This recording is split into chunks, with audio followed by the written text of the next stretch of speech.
এক ঐতিহাসিক মুহূর্ত। মিজোরাম এবং গোয়ার পর ত্রিপুরা দেশের তৃতীয় রাজ্য হিসেবে পূর্ণ সাক্ষরতার মর্যাদায় ভূষিত। এই সাফল্য নিঃসন্দেহে রাজ্যের জন্য অত্যন্ত গর্বের এবং এটি মাইলফলক হিসেবে চিহ্নিত হয়ে থাকবে। বক্তা মুখ্যমন্ত্রী মানিক সাহা।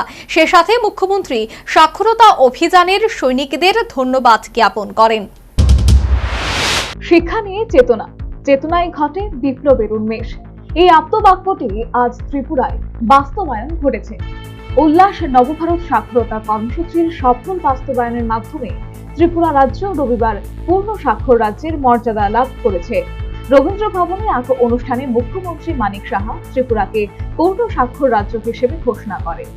অনুষ্ঠান মঞ্চে মুখ্যমন্ত্রী ছাড়াও শিক্ষা দপ্তরের বিশেষ সচিব রাভেল হেমেন্দ্র কুমার, কেন্দ্রীয় প্রাপ্তবয়স্ক শিক্ষা মন্ত্রকের অধিকর্তা প্রীতি মিনা, মধ্যশিক্ষা ও বুনিয়াদী শিক্ষা ও সমগ্র শিক্ষা রাজ্য প্রকল্প অধিকার এনসি শর্মা, এনসিইআরটির অধিকর্তা লালনুন নমি ডার্লং প্রমুখ উপস্থিত ছিলেন।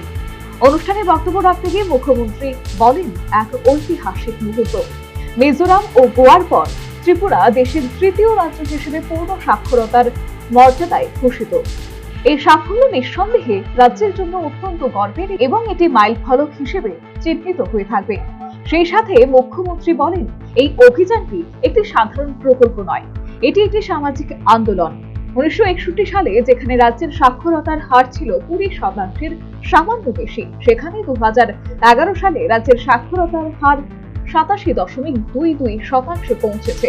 এরপর 2022 সালে উল্লাস নবভারত সাক্ষরতা কর্মসূচি কার্যকর প্রয়াসের ফলে 2023-24 অর্থ বছরে সাক্ষরতার হার দাঁড়ায় 93.7%, যা বৃদ্ধিতে 2024-25 অর্থবর্ষে 95.6% পৌঁছেছে। 1961 সালের যে আদমশুমারি, সেই অনুযায়ী ত্রিপুরার সাক্ষরতার হার ছিল মাত্র 20.24%। বিষয়ে কথাও হয়েছে। পরবর্তী সময়ে 1991-এ 60.44% এবং 2001-এ 73.19%, 2011-তে 87.22% পৌঁছায়। এই যে কন্টিনিউয়াস ধারাবাহিকভাবে এই যে উল্লাসের মাধ্যমে নবভারত সাক্ষরতা কার্যক্রম, সেটা যখন এখানে ইমপ্লিমেন্ট হলো, সেটা পিরিয়ডিক যে লেবার ফোর্স সার্ভে 2023-24, সেখানে দেখা গেছে যে 93.7%। কিন্তু পরবর্তী সময়ে আরও সেটা অ্যাডভান্স হলো, সাক্ষরতার যে পার্সেন্টেজ আরও বাড়লো। 2024-25 অর্থ বছর সেটা 95.6%।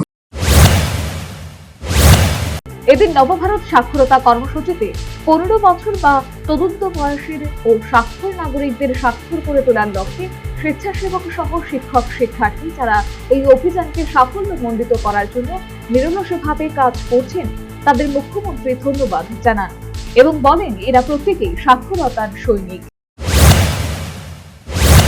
যদিও এই পার্সেন্টেজটা এখানে এসছেন, কিন্তু উনি বলছেন আরো বেশি পার্সেন্টেজ হওয়ার সম্ভাবনা, এবং যেভাবে 3-3বার পরীক্ষা নেওয়া হয়েছে সেখানে কিন্তু সেইভাবে পার্সেন্টেজটা এসছে। হয়তো আরো প্রপার সার্ভে যদি হয়, আমরা বলতে পারবো যে আমরা এতদিন ধরে যে বলে আসছিলাম যে পার্সেন্টেজ, তার থেকে অনেক বেশি পার্সেন্টেজ হবে। আমি দপ্তরকে বলবো, শিক্ষা দপ্তরকে, এই বিষয়ে আরও যাতে সচেতন হয়, সেই কাজটা যেন করে। সত্যি মাঝে মাঝে আমরা যদি আমাদের যে বাড়িঘরের ঘটনা যদি আমরা দেখেছি যারা মায়েরা আছেন, ইভেন পুরুষের, তাদের মধ্যে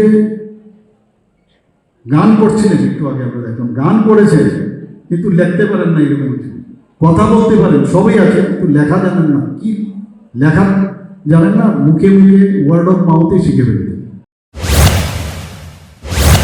প্রসঙ্গত উল্লেখ্য, রাজ্যে 3বার foundation literacy and numeracy assessment test নেওয়া হয়েছে।